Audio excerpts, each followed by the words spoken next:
In the next part of the presentation, you're going to be able to answer then these two questions. What artist is best known for starting Cubist style, and then list some ways to make artwork Cubist. Okay. So that's where you should be on the sheet. So any guesses as to who the artist is that's best known for starting Cubism? Yes, Pablo Picasso. So just like with any art style, okay, there's a range from realistic to extra abstract. Okay, so this is a self-portrait of Pablo Picasso. That's more on the realistic side. Okay, it looks like him. It's more of a caricature, but it looks like him. You could totally pick him out. And then this over here is more on the way abstract side. Okay, so if we start with the self-portrait, Picasso started Cubism after he lived across the street from a gallery that had a bunch of African masks, wooden African masks in the window. So he's looking at that every day, and he's looking at that thinking, what would happen if I painted like that? Okay, so he's not saying that he has a line down his nose or a line down his cheek. What he's saying is if my face was carved out of wood, what would that look like? So one way that you can one way that you can show that something is cubism is by breaking it up into shapes. So he's done that on this one by putting the lines on it. Okay, so you can write that on your sheet. If I go over here, this painting is called Weeping Woman. So we know it's a woman, not a dude hanging out, or, a dude with long hair. Okay, and she's crying. Okay, she's not quietly crying in the corner, though, where you think that maybe she might be crying. She is freaking out. Okay, and we'll see more of that in just a second.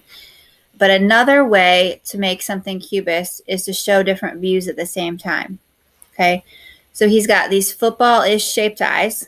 Okay, which means that she's looking right at us. Okay, just like the Picasso self-portrait. But then if we look down the face, look at this mouth.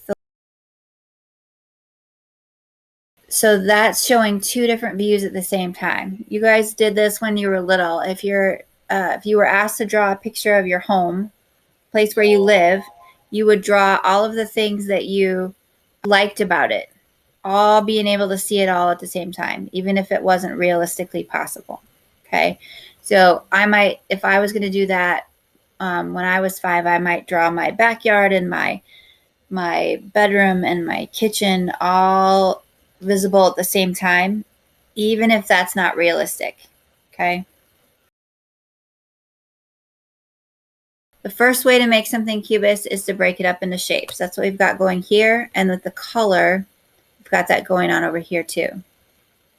The second way is to show different views at the same time. So these eyes are looking straight forward, and her mouth and chin are to the side. Okay. And the third way then is to show movement. So because he's drawn multiple noses, that means she's moving all around. This is Picasso doing a light painting, and blind contour automatically makes something cubist because it's disconnected, but it's more the abstract cubist. Light painting is where he's got a little flashlight in his hand. You could do it with glow sticks. But how this works is a camera is opened longer, and there's apps for this now, of course. But the camera is open longer to be able to capture the drawing that he's doing. Okay. And then because of that, it's let in extra light. So he's actually working in a dark room, what it looks like to him, but the camera has sucked in any of that light leakage that's going under the door and kind of replaced it and built it up over time. But that's nice because then we can see his ceramic pottery and things behind him. Picasso was one of the few artists that not only knew how to work in lots of different mediums, because all artists do, but he actually did that. He has work all over the world in different mediums. So ceramics, metal sculptures. He did theater set designs.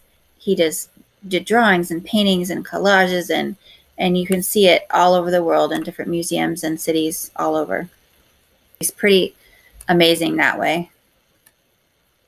This is an example of what you guys are doing. So you just did a realistic cartoon. If we assume that this bull it's more realistic than it is cartoon, but you did a realistic cartoon of this is a realistic bull. His series is about 10 bulls instead of 3. I cut some of them out.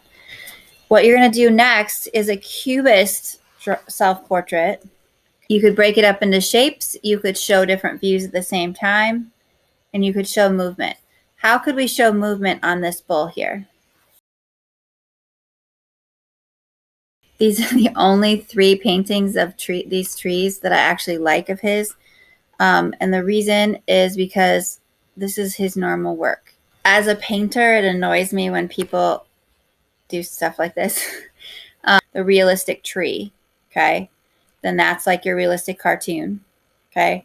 Now, this would be the Cubist one where the tree is kind of broken up into shapes and the background is too. See how it's just kind of shattered a little bit? Then this one is the one that you'll do on Wednesday where it's exploded. This one, if the tree wasn't in shades of brown and green, you probably wouldn't recognize that it's a tree at all. This is the tattoo on the top of my arm, okay? I was not meaning to do cubism. It happened by an accident. I started with a photograph of Frida Kahlo. I did a painting of her because I'm a painter, so that's what I do. And my style is actually abstract expressionism for painting. I took a photograph of the painting, printed that out, and I traced it off to get a line drawing. And I did about 10 between that tracing and what I actually got tattooed on my arm. How is this cubism, though? What method of making something cubist did I use? Today, you just learned about cubism. You are going to take the same subject that you used yesterday. Okay, so I drew a hawk, a cartoon hawk. And today you're going to make it a cubist drawing of the cartoon hawk. Okay, remember these are just practicing how to do cubism. So you're just trying to get an idea down. Okay, it's not a finished final project. We'll start those next. So I'm going to look at my hawk from yesterday and ways to make something cubist. I can simplify it, break it up into shapes. I can show different views at the same time. I can change the position. For example, I could have my eye down here on the belly. I could show movement by maybe having 2 different heads, so it looks like the head is turning. Okay, so I'm going to start by kind of sketching in my body here.